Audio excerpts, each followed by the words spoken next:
আজ আগরতলার ঐতিহ্যবাহী জগন্নাথ জিউ মন্দিরে পালিত হচ্ছে অন্নকূট উৎসব। হাজার হাজার ভক্ত আজ ভগবান জগন্নাথের দর্শনে ভিড় জমিয়েছেন এই শুভ দিনে। অন্নকূট শব্দের অর্থ খাদ্যের পর্বত বা অন্নের পর্বত। এই দিনে ভগবান শ্রীকৃষ্ণকে পাহাড়ের মতো সাজানো নানা রকম অন্ন ব্যঞ্জক নিবেদন করা হয়। ধর্মীয় বিশ্বাস অনুযায়ী এই উৎসবকে গোবর্ধন পুজো নামেও ডাকা হয় এবং এটির দীপাবলির পরের দিন উদযাপিত হয়। পৌরাণিক কাহিনী অনুসারে বৃন্দাবনে একসময় বৃষ্টির দেবতা ইন্দ্রের পুজো করা হতো, কিন্তু শ্রীকৃষ্ণ সকলকে ইন্দ্রের পরিবর্তে গোবর্ধন পর্বতের পুজো করতে বলেন, কারণ এই পর্বতে কৃষকের ফসল, গবাদি পশু এবং জীবিকার উৎস। সেই থেকেই শুরু হয় গোবর্ধন পুজো তথা অন্নকূট উৎসবের প্রথা। ধর্মপ্রাণ মানুষের বিশ্বাস, এই দিনে ভগবান কৃষ্ণকে অন্নকূট নিবেদন করলে জীবনে অন্যের অভাব হয় না এবং পরিবারে সমৃদ্ধি আসে। ভক্তজন সাধারণ সমস্ত রাজ্যবাসীগণ সকলের প্রতি আমি শুভেচ্ছা জানাচ্ছি। আজকে অন্নকূট মহোৎসব আগরতলা শ্রী চৈতন্য গৌরীয় মঠ শ্রী শ্রী জগন্নাথজি মন্দিরে পালন করা হচ্ছে। এই উৎসবের মাহাত্ম্য অনেক বিস্তারিত, বলার সময় এখন নাই, সংক্ষেপে আমি এখানে স্মরণ করছি।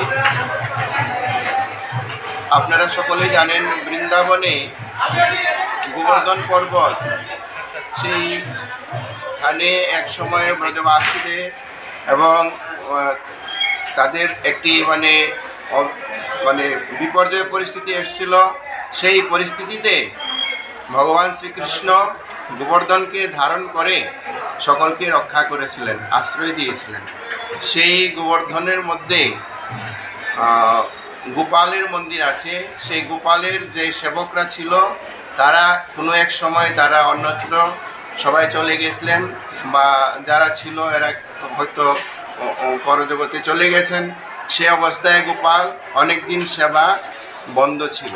তারপরে ভগবানের প্রিয় ভক্ত মাধবেন্দ্রপুরীপাদ ওনাকে গোপাল স্বপ্নে দেখালেন যে আমি এখানে অনেকদিন ধরে পড়ে আছি, আমার সেবা করো।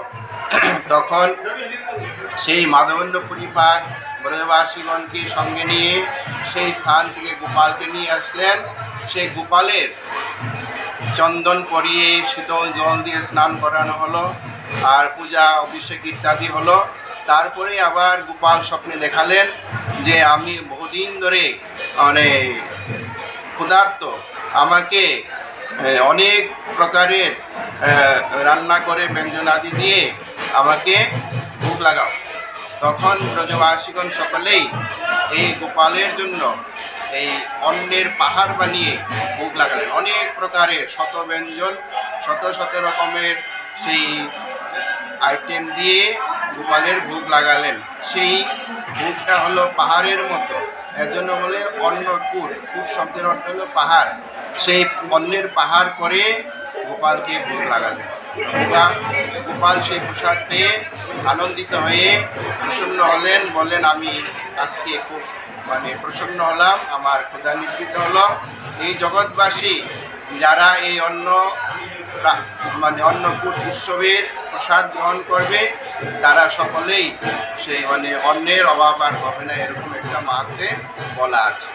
তো যাই হোক, আজকে অন্নকূট মহোৎসব, এই উৎসবের ব্যবস্থা করেছেন আগরতলা শ্রী শ্রী জগন্নাথজি মন্দির।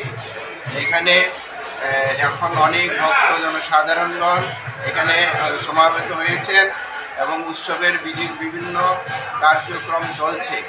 তো আপনারা উৎসবের এই অনুষ্ঠানগুলি দর্শন করুন। আর এখন প্রায় একটা তো বেজে গেল, একটার থেকে একটু বেশি হয়ে গেছে। এখন প্রসাদ শুরু হবে, আর প্রায় 2 ঘন্টার মতো প্রসাদ বিতরণ চলবে।